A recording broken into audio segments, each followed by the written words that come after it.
मेरा पति रोज़ मुझे शराब पीकर मारता था। उसके जुल्म सहते हुए मुझे 5 साल हो गए थे और मैं अभी तक माँ नहीं बन सकी थी। एक दिन उसने मुझे मार मार कर घर से भगा दिया। मैं दर-दर की ठोकरें खा रही थी।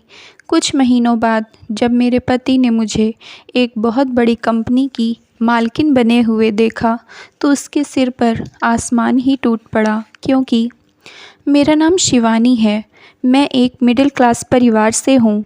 मैं एक लड़के से बहुत प्यार करती थी और उससे शादी करना चाहती थी, लेकिन मेरे मम्मी पापा को वह लड़का पसंद नहीं था। इसलिए उन्होंने शादी के लिए साफ मना कर दिया था। मैंने बहुत ज़िद किया, लेकिन वह लोग नहीं माने। मेरे मम्मी पापा मेरी शादी के लिए लड़का देखने लगे, तो मैं घबरा गई और अपने मम्मी पापा को बिना बताए घर से भागकर उससे शादी कर लिया। शादी के बाद मैं उसके साथ इधर-उधर भटक रही थी। हमारा कोई सहारा नहीं था। कुछ दिनों बाद मेरे ससुराल वालों ने हमें अपना लिया और घर बुला लिया।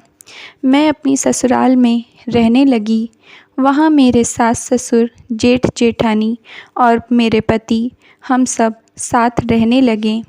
घर लाने के बाद मेरे पति ने मुझे अपना असली रंग दिखाया। वह सुबह-सुबह ही काम पर जाते थे। अगर मुझे कभी नाश्ता बनाने में देर हो जाती थी, तो वह मुझे मारते थे। देर रात को ऑफ़िस से जब घर आते, तो शराब के नशे में धुत रहते थे। अगर मैं कुछ कहती, तो मुझसे लड़ाई झगड़ा करते थे। मैंने कई बार उन्हें फ़ोन में बातें करते हुए सुना कि बियर बार और क्लब जाना है। मुझे यकीन नहीं हो रहा था कि यह वही अतुल है जो मुझसे बेपनाह मोहब्बत करता था। एक दिन झगड़े में अतुल ने यह बात भी साफ-साफ कह दिया कि शिवानी, मैं तुमसे कोई प्यार-व्यार नहीं करता था। तुम्हारी जैसी मेरी ज़िंदगी में बहुत सी लड़कियां आई हैं और गई हैं, लेकिन तुम मेरे से ऐसे चिपक गई कि तुमसे पीछा छुड़ाना ही मुश्किल हो गया। इसलिए मैं मजबूरी में तुमसे शादी करना पड़ा। मैं बहुत आशावादी थी, इसलिए उम्मीद करती थी कि मेरे और अतुल के बीच में सब कुछ ठीक हो जाएगा। मेरे सामने एक के बाद एक उसकी सारी सच्चाई आ रही थी, लेकिन अभी तक मेरी आँखों में उसके मोहब्बत की पट्टी बंधी थी। मैं न जाने क्यों उससे इतना प्यार करती थी। आज मेरा पहला करवा चौथ था। अतुल बाथरूम में थे। उनका फ़ोन आ रहा था। मैंने उठा लिया तो दंग रह गई। मेरे पैरों के नीचे से ज़मीन ही खिसक गई, क्योंकि फ़ोन किसी लड़की का था। वह कह रही थी, बेबी, कल रात तुमने मस्त कर दिया था। आज शाम 7 बजे उसी होटल के कमरा नंबर 207 में बुकिंग ले लिया है। टाइम पर आ जाना। मेरा पति इतना गिरा हुआ निकलेगा, कभी सपने में भी नहीं सोचा था। शादी के बाद ये सब करते हुए उसे बिल्कुल शर्म नहीं आ रही थी। इतना बड़ा धोखा मेरे साथ कर रहा था। क्या कमी है मेरे प्यार में? जब मैंने अतुल को फ़ोन के बारे में बताया, तो उसने मेरा गला पकड़ लिया। मुझे धमकी देते हुए कहा कि आज के बाद मेरा फ़ोन गलती से भी मत छूना, वरना तुम्हारे हाथ तोड़ दूँगा। किसी काबिल नहीं बचेगी। मैं रो रही थी। अपनी किस्मत पर मुझे घिन आ रही थी। मैंने अतुल जैसे लड़के को प्यार किया था, जो किसी भी तरह से मेरे लायक नहीं था। मैं रोज़ ज़हर का कड़वा घूँट पीकर जी रही थी, या ये कह लो कि मर-मर के जी रही थी। किसी से कुछ कह भी नहीं सकती थी। मेरा इस दुनिया में कोई नहीं था। जब से मैंने अतुल से अपनी मर्ज़ी से शादी कर लिया था, तब से मेरे माँ-बाप ने मुझे हमेशा के लिए त्याग दिया था।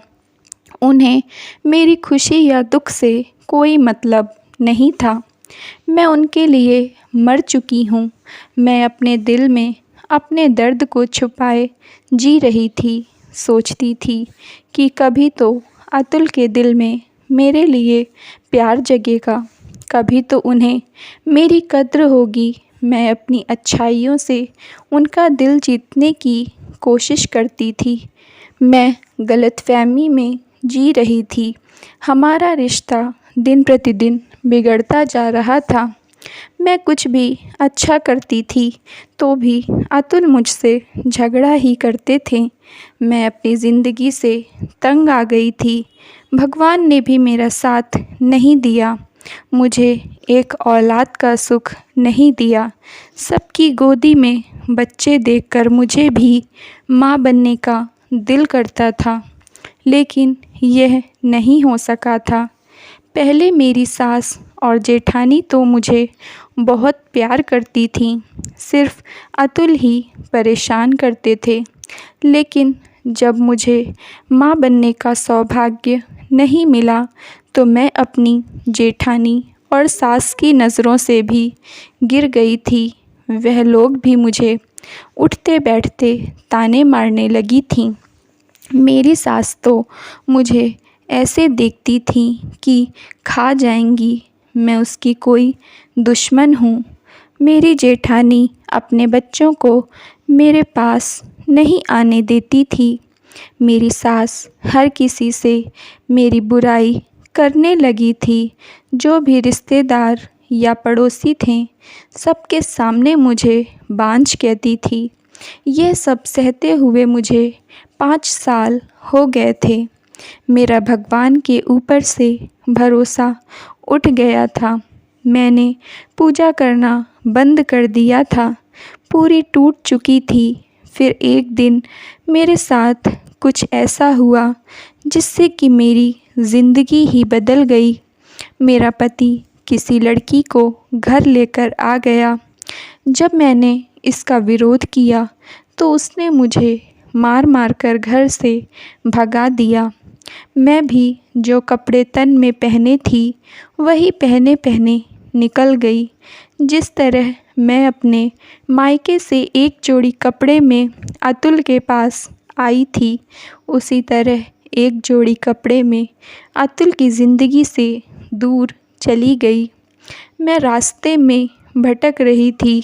कुछ समझ नहीं आ रहा था क्या करूं, कहाँ जाऊं।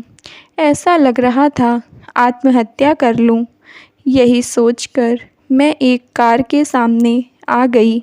इसके बाद क्या हुआ मुझे कुछ याद नहीं।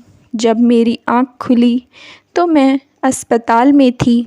मेरे पास एक बुज़ुर्ग महिला बैठी थी।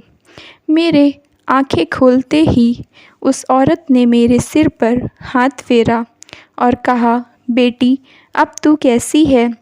मुझे माफ़ कर दे, मेरी गाड़ी से तेरा एक्सीडेंट हो गया था। मेरे पास तो कल्याणी जी के लिए शब्द ही नहीं थे, क्योंकि मैं जानबूझकर मरने के लिए गाड़ी के सामने आई थी। लेकिन उन्होंने मेरी जान बचा लिया।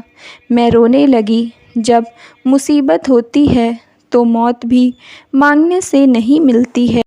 मैंने उन्हें अपनी ज़िंदगी की कहानी बताया तो उनकी आँखों में आंसू आ गए। वह बोली, बेटी मरने से कुछ नहीं होगा, मेरे घर चलो।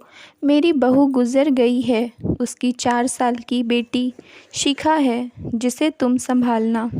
उनकी बातें सुनकर तो मैं दिल ही दिल उनका शुक्रिया करने लगी, क्योंकि मुझे काम करने, रहने और खाने का सहारा मिल गया था।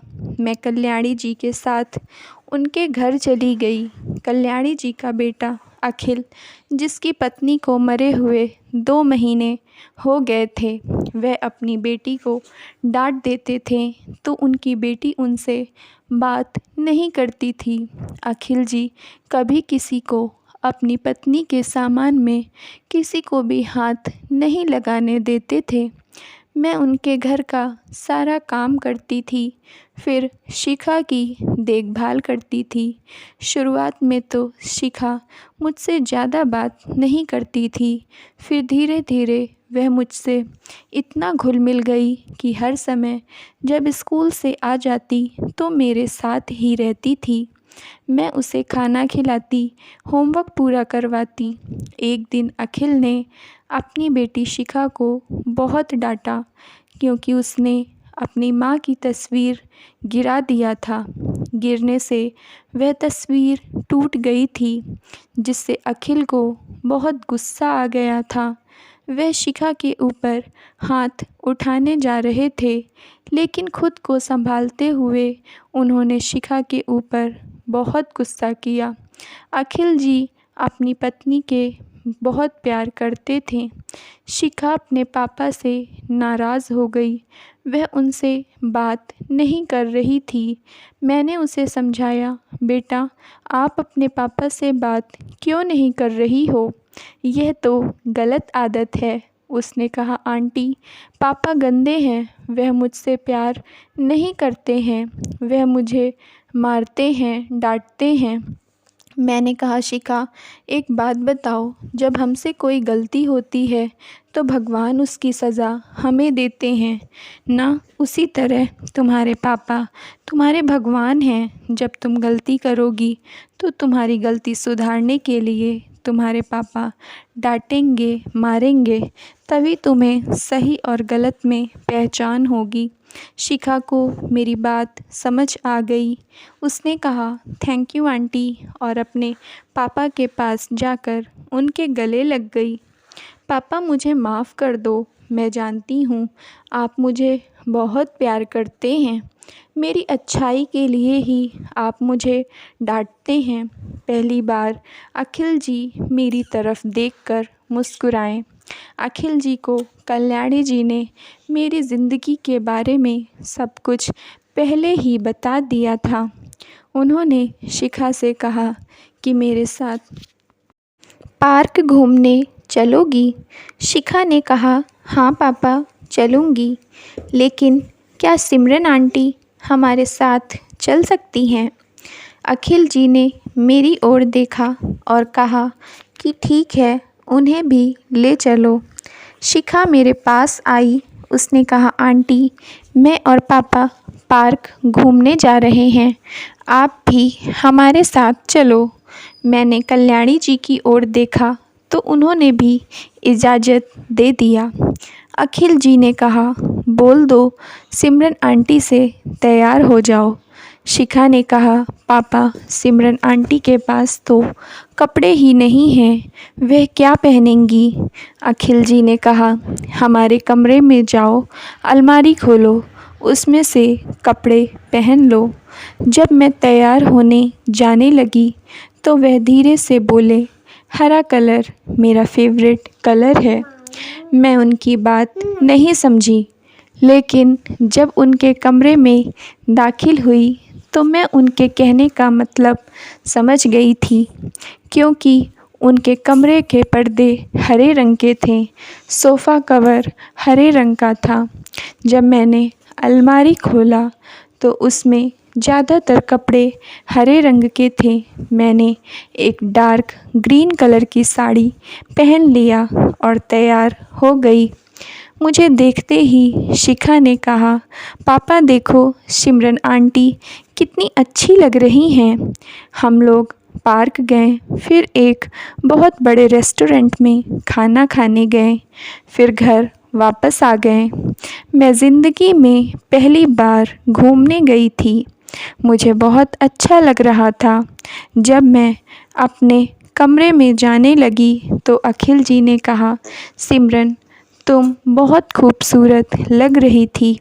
मैं बिना कुछ जवाब दिए अपने कमरे में चली गई। मैंने पहली बार इतना अच्छा समय बिताया था। दूसरे दिन मैं शिखा को उसके कमरे में लेने गई तो अखिल जी ऑफ़िस के लिए तैयार हो रहे थे। उन्होंने मुझे बुलाया और कहा कि शिखा के स्कूल जाने के बाद तुम घर में बोर होती होगी। मेरे साथ ऑफ़िस चलोगी? यह सब तो मेरा भी सपना था कि मैं किसी ऑफ़िस में जॉब करूं। मैं पढ़ी लिखी थी, लेकिन अतुल से शादी करने के बाद मैंने अपने सारे सपनों को दफना दिया था। आज जब मेरे पास यह मौका आया तो मैं मना नहीं कर सकी। वह बोले, ग्रीन कलर की साड़ी पहनकर तैयार हो जाना कल से ऑफ़िस जाने के लिए। तुम तो जान गई होगी ना कि ग्रीन मेरा फेवरेट कलर है। मैंने भी कह दिया कि येलो कलर मेरा फेवरेट है। अगले दिन मैंने डार्क ग्रीन कलर की साड़ी पहन लिया और अखिल जी ने लाइट येलो कलर की शर्ट ब्लैक पैंट के साथ पहन लिया। अपनी पसंद के कपड़े अखिल जी को पहना हुआ देखकर मुझे अच्छा लगा। हम दोनों साथ में गाड़ी से ऑफ़िस पहुंच गए। मैं गेट के बाहर ही गाड़ी से उतर गई। अखिल गाड़ी लेकर पार्किंग में चले गए। मैं गेट से अंदर जाने लगी तो सिक्योरिटी ने मुझे गेट पर ही रोक लिया। मैंने उससे कहा कि अखिल जी के साथ हूँ। उसने कहा, नहीं मैडम, आपके पास अपॉइंटमेंट नहीं है, इसलिए आप अंदर नहीं जा सकती हैं। मैंने उससे काफ़ी मिन्नतें किया, लेकिन उसने मुझे अंदर नहीं जाने दिया। अखिल ने मुझे अंदर से आवाज़ दिया, सिमरन कहाँ रह गई, जल्दी आ जाओ। यह देखकर कि अखिल मुझे खुद बुला रहे हैं, वह सिक्योरिटी डर गया। उसने कहा, मैडम मेरी कंप्लेन मत करना, वरना मेरी नौकरी चली जाएगी। मैं अखिल जी के पास गई। वह बोले, क्या तुम सिक्योरिटी का काम चेक कर रही थी? कैसा लगा सिक्योरिटी का काम? मैंने कहा, काम तो बहुत अच्छा है, सिर्फ थोड़ी तहजीब की कमी है। सिक्योरिटी ने अपना सिर झुका लिया। मैं अंदर चली गई। अंदर अखिल जी के केबिन में एक लड़की पहले से मौजूद थी। उससे अखिल जी ने कहा कि सिमरन मैडम को सारा काम अच्छे से समझा दो, अभी वह नई हैं। उस लड़की ने मुझे काम समझा दिया। मेरे पास काम करने की लगन थी, इसलिए मैं जल्दी ही सब सीख गई। अखिल जी ने कहा, सिमरन तुम्हें कोई परेशानी तो नहीं है ना? मैंने कहा, नहीं बॉस। बॉस सुनकर उन्होंने कहा, तुम मुझे बॉस नहीं कहोगी, अखिल कहोगी। मैंने कहा, ओके बॉस। फिर हम दोनों घर आ गए। मेरा पहला दिन ऑफ़िस में बहुत अच्छा था। दूसरे दिन मैं अखिल जी के साथ उनकी कंपनी गई। मैं अपने केबिन में बैठी थी। पीछे से आवाज़ आई, मैडम मेरी माँ का देहांत हो गया है, इसलिए मुझे तत्काल छुट्टी चाहिए। मुझे यह आवाज़ पहचानने में ज़रा भी देर नहीं लगी। यह तो उसी राक्षस अतुल की आवाज़ थी। मेरी सास का देहांत हो गया, जिससे कि मेरी आँखों में आंसू आ गए। अखिल जी मेरे केबिन में आए और अतुल को छुट्टी दे दिया। फिर वह मेरे पास आए। मेरी आँखों में आंसू देखकर उन्होंने कहा, सिमरन तुम ऐसे रो रही हो जैसे कि तुम्हारी अपनी सास का देहांत हो गया है। मैंने कहा, अखिल जी आप बिल्कुल सही कह रहे हैं। अतुल मेरा वही जालिम पति है और मेरी सास इस दुनिया से चली गई हैं। मुझे छुट्टी चाहिए, ऑफ़िस में अच्छा नहीं लग रहा है। अखिल जी ने कहा कि क्या तुम अपनी सास के अंतिम संस्कार में जाना चाहती हो? मैंने कहा, जाना तो चाहती हूँ, लेकिन किस मुँह से जाऊँ? कहीं उन लोगों ने फिर से मेरी बेइज्जती किया तो क्या करूँगी? अखिल जी की बातें सुनकर तो मैं सोच में ही पड़ गई, क्योंकि उन्होंने कहा कि सिंघानिया इंडस्ट्रीज़ की मालकिन को कौन बेइज्जत करेगा। उन्होंने कहा, हम लोग वहाँ चलते हैं और शिखा को भी अपने साथ ले चलते हैं। मैं एक बहुत कीमती साड़ी और गहने पहनकर तैयार हो गई। शिखा को अखिल जी ने समझा दिया कि वहाँ पर वह मुझे आंटी नहीं मम्मी बोलेगी। मैं सिर्फ़ उन लोगों को अपनी औकात और औलाद दिखाने जा रही थी। अखिल जी ने कहा, जो भी तुम्हारे साथ गलत हुआ है, तुम्हें बदला लेने का इससे अच्छा मौका नहीं मिलेगा। हम तीनों मेरी सास के अंतिम संस्कार में पहुंच गए। हमारी बड़ी सी गाड़ी खड़ी हुई थी तो सब लोग हमें देखने लगे। मैं गाड़ी से उतरी और सबके बीच में जाकर खड़ी हो गई। मुझे देखते ही अतुल का खून खौल उठा। वह मेरे पास आया और कहने लगा, मैंने तुझे घर से निकाल दिया था तो दोबारा यहाँ क्यों मुंह उठाकर चली आई है। जैसे ही अतुल ने मेरा हाथ पकड़कर मुझे बाहर करने की कोशिश किया, तब तक अखिल जी आ गए और कहा, अतुल तुम्हारी हिम्मत कैसे हुई सिंघानिया इंडस्ट्रीज़ की मालकिन के साथ बदतमीज़ी करने की। अखिल जी की बात सुनकर अतुल के तो मानो चेहरे का रंग ही उड़ गया। डर, घबराहट और जलन की वजह से वह पूरा पसीना पसीना हो गया। पहली बार मैंने अतुल की आंखों में अपने लिए डर देखा था। वह पीछे हट गया। शिखा भी मेरे पास आ गई। उसने मुझसे कहा, मम्मी मम्मी, यह कौन बदतमीज़ अंकल हैं जो आपसे इस तरह बदतमीज़ी से ऊंची आवाज़ में बात कर रहे हैं। मैंने उसे समझाया कि यह कोई अंकल नहीं हैं बल्कि एक राक्षस हैं, इसलिए ऐसा व्यवहार कर रहे हैं। शिखा के मुंह से मेरे लिए मम्मी सुनकर तो मेरे पति अतुल और जेठानी को मानो सदमा ही लग गया हो। जिस ममता को लुटाने के लिए मैं तरस रही थी, वह मैंने शिखा की माँ बनकर उसके ऊपर लुटाई। अब मेरे लिए अपने आंसू पर कंट्रोल कर पाना मुश्किल था, इसलिए मैं फफक कर रोने लगी।